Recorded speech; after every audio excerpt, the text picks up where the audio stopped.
ముఖ్యమంత్రి రేవంత్ రెడ్డిని వ్యక్తిగతంగా ధర్మపురి అరవింద్ లక్ష్యంగా చేసుకుని మాట్లాడటం ఎంతవరకు సమంజసమని మంత్రి అడ్లూరి లక్ష్మణ్ ప్రశ్నించారు.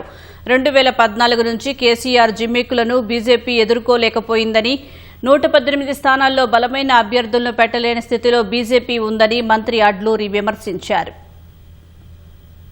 మీరు భారతీయ జనతా పార్టీ సంబంధించిన పార్టీ 2014 నుంచి రాష్ట్రంలో అధికారం నుండి కేసీఆర్ను ఎదుర్కోలేక 118 సెగ్మెంట్ల లోపల మీరు బలమైన అభ్యర్థులు పెట్టలేని పరిస్థితిలో ఉంటే ప్రధాన ప్రతిపక్ష నాయకునిగా ఈరోజు మాజీ ముఖ్యమంత్రి కేసీఆర్ ఒక్క మాట అనకుండా రాష్ట్ర ముఖ్యమంత్రిని పట్టుకొని నోటికి వచ్చేస్తంత మాట్లాడుతున్నావు కదా, మేము ఇక్కడి నుంచి ఇప్పుడు మాట్లాడలేమా?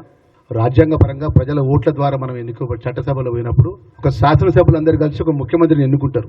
ఒక ముఖ్యమంత్రి కుర్చీని పట్టుకొని వ్యక్తిగతంగా నువ్వు మాట్లాడడం అనేది ఎంతవరకు సమంజసం అని చెప్పి అంటున్నావు. నీ భారతీయ జనతా పార్టీ లెక్క నాగ్పూర్లో కూర్చొని మీ ఆర్ఎస్ఎస్ సంబంధించినటువంటి వ్యూహం ఏదైతే ఉంటుందో ఆ వ్యూహాన్ని అమలు చేసే కాంగ్రెస్ పార్టీ కాదు.